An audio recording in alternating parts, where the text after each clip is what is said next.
सूफी रंग 786 चैनल में आप सभी दोस्तों का हार्दिक स्वागत है। आज की वीडियो में हम आपको एक सच्ची कहानी, एक सच्ची घटना बताएंगे कि जब एक शख्स ने लखदाता लाला बली सरकार के दरबार को, रोजे को तोड़ दिया तो फिर उसके साथ क्या हुआ, कैसे उसकी जिंदगी खराब हुई और फिर से अच्छी हुई। तो आप सभी से विनती है इस वीडियो को पूरा जरूर देखें और इस चैनल को भी जरूर सब्सक्राइब करें। प्यारे दोस्तों, यह घटना सच्ची है। लखदाता लाला बली सरकार का एक दरबार, एक डेरा बना हुआ है गढ़शंकर में, जो कि धन धन बाबा गुरुदेव चंद जी के नाम से वह डेरा प्रसिद्ध है। उन्हीं के दरबार की जय करामात है, बाबा गुरुदेव चंद जी की जय करामात है। नमा शहर पंजाब में एक जिला है नमा शहर। नमा शहर में एक गांव था, वहां पर लखदाता लाला बली सरकार को मानने वाले एक परिवार रहता था।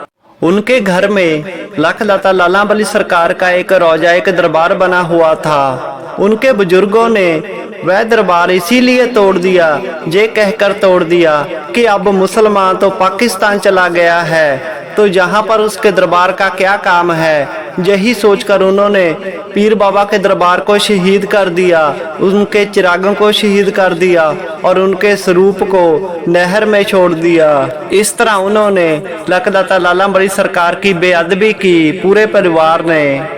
जैसे ही उन्होंने लखदाता लाला बली सरकार के दरबार को शहीद किया तो उनके घर में मुसीबतें आना शुरू हो गई, उनके घर में वीरानी आना शुरू हो गई। घर में ऐसे हालात हो गए कि सभी बीमार रहने लगे, घर से बरकतें उठ गई, कामकाज बंद हो गया।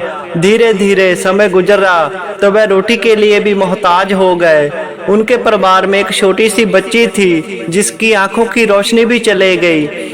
वह डॉक्टरों के पास घूम रहे हैं, इधर उधर घूम रहे हैं। जहां भी उन्हें कोई बताता कि वहां पर चले जाओ तो शायद आपके घर से ये मुसीबत चली जाए, पर वह बहुत घूमे, उनके घर से वीरानी नहीं गई, घर में बेबरकत आ गई, दुख तकलीफें परेशानी आ गई।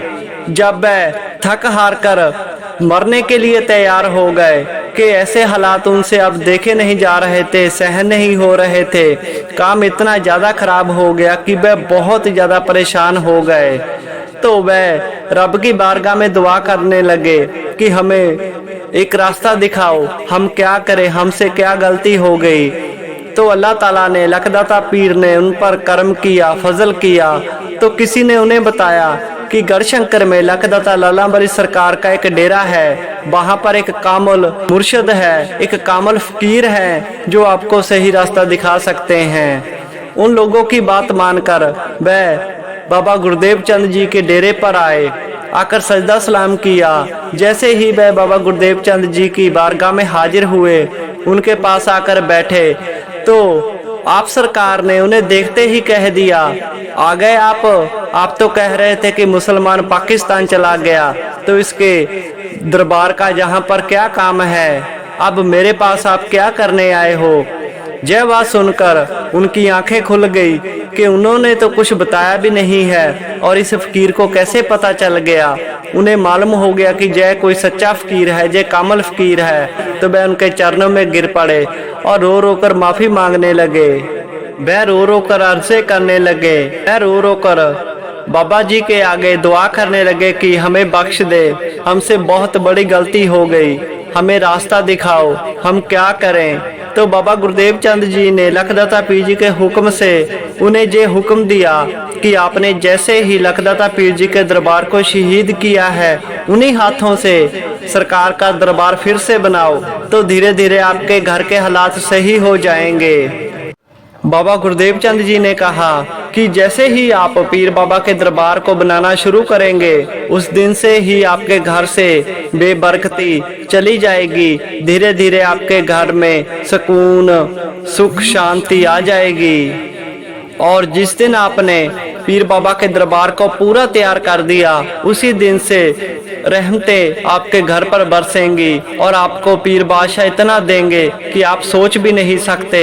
ऐसी रहमत होगी लखदाता पीर जी की आप पर। जैसे ही ये बातें हो रही है तो उनमें से एक बुजुर्ग जो लखदाता पीर जी से, जो बाबा गुरुदेव चंद जी से मिलने आए थे, एक बुजुर्ग ने कहा कि मैं कैसे मान लूं कि जय अजाब लखदाता पीर जी का है। मैं कैसे मान लूं कि हम दरबार बनाएंगे तो हम सही हो जाएंगे।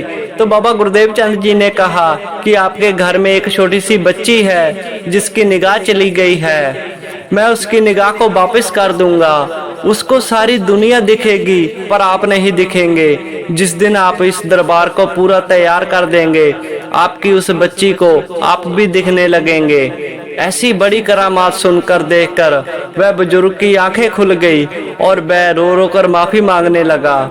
वह घर गए, उन्होंने पूरे ईमान से पूरी श्रद्धा से लखदाता पीर जी के दरबार को बनाना शुरू किया।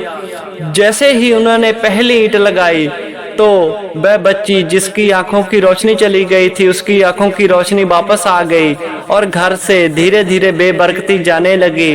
घर में धीरे धीरे सुख शांति रुपया पैसा आने लगा। और जिस दिन उन्होंने दरबार को पूरा तैयार कर दिया, उस दरबार की चट कर दी, लंगर लगाया, उस दिन से ही उस लड़की को अपना वह बाबा भी दिखने लगा। देखो कितनी बड़ी करामात थी लखदाता लाला वाली सरकार की। और पीर ने उनको इतना दिया कि उनके घर में 12 बड़ी बड़ी गाड़ी आ गई, ट्रक आ गए, बड़े बड़े ट्राले आ गए। और पीर ने इतना नवाजा कि आज भी दुनिया में जहान में उनका नाम है। और वह आज भी लखदाता पीर जी के उस दरबार पर आते हैं। बहुत समय हो गया, बाबा गुरुदेव चंद जी इस दुनिया से पर्दा भी फरमा गए, पर वह पहले की तरह आज भी उनके दरबार पर आते हैं। और जब चौकियों का मेला शुरू होता है, पीर निगाह जब पहली चौकी होती है, तो इन्हीं की ही गाड़ियां संगत को लेकर पीर निगाह उन्ना हिमाचल में जाती हैं। वहां पर इन्हीं का ही लंगर होता है। हम भी उनको जानते हैं। पीर बादशाह ने उन पर बहुत रहमो करम किया, अपना कर्म किया, फजल किया, दरबार तैयार किया।